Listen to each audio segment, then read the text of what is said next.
नमस्कार विद्यार्थियों, इस वीडियो में आप बहुत ही आसान तरीके से विलोपन विधि से अर्थात एलिमिनेशन मेथड के थ्रू यहाँ पर दिए गए समीकरण युग्म को हल करना सीखेंगे। तो विद्यार्थियों, यहाँ पर दिया गया समीकरण युग्म कुछ इस प्रकार है।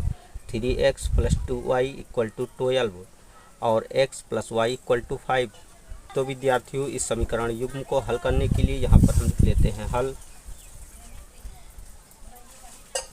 और इस समीकरण युग्म को यहाँ पर उतार लेते हैं अर्थात 3x + 2y = 12 को समीकरण 1 मान लेते हैं अर्थात इक्वेशन 1 मान लेते हैं, तथा x + y = 5 को इक्वेशन 2 मान लेते हैं।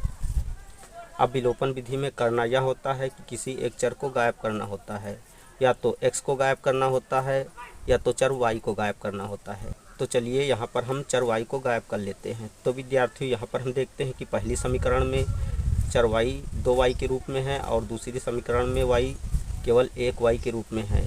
तो चर y तभी गायब होगा जब समीकरण 2 में चर 2y हो जाएगा, अर्थात जब समीकरण 2 में चर y 2y के रूप में होगा तो समीकरण 1 से जब समीकरण 2 को घटाएंगे तो ये विलोपित हो जाएंगे।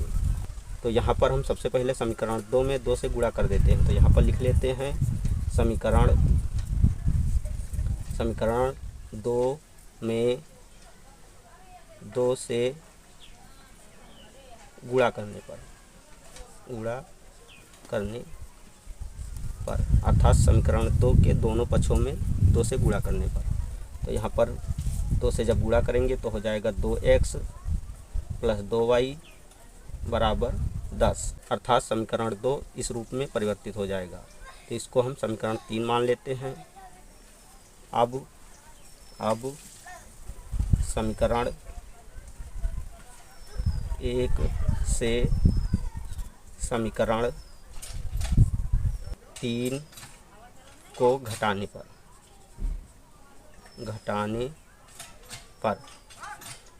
तो समीकरण 1 यहाँ पर 3x + 2y = 12 है, इसको लिख लेते हैं, और समीकरण 3 यहाँ पर 2x + 2y = 10 है, तो इसको लिख लेते हैं। अब समीकरण 1 से समीकरण 3 को घटा देते हैं।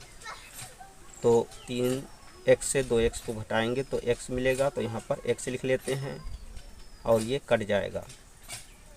और यहाँ पर 12 से जब 10 को घटाएंगे तो घटाव 2 होगा, तो 2 लिख लेते हैं। तो विद्यार्थियों, इस प्रकार x का मान 2 प्राप्त हुआ। तो यहाँ पर हम लिख लेते हैं इम्प्लाइज x = 2।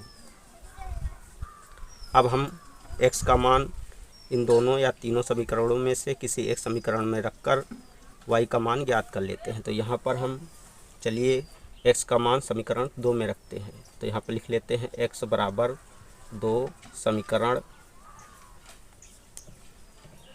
2 में रखने पर। तो विद्यार्थियों, यहाँ पर समीकरण 2 है x + y = 5। अब x के स्थान पर 2 रखते हैं अर्थात 2 रखते हैं, तो यहाँ पर हो जाएगा 2 + y = 5, या y = 5 - 2, या y = 5 - 2 = 3, अर्थात y की वैल्यू यहाँ पर 3 प्राप्त हुई। तो विद्यार्थियों, इस प्रकार इस समीकरण युग्म के हल यहाँ पर x = 2, y = 3 प्राप्त हुए।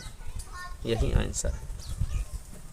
तो विद्यार्थियों, इस वीडियो में हमने बहुत ही आसान तरीके से विलोपन विधि से यहाँ पर दिए गए समीकरण युग्म को हल करना सीख लिया है। अगर आपको हमारी वीडियो अच्छी लगी तो हमारी वीडियो को एक लाइक दीजिए तथा चैनल को सब्सक्राइब कीजिए और बेल आइकन को प्रेस कीजिए ताकि आने वाली ऐसी ही हर वीडियो का नोटिफिकेशन आपको मिलता रहे। जय हिंद।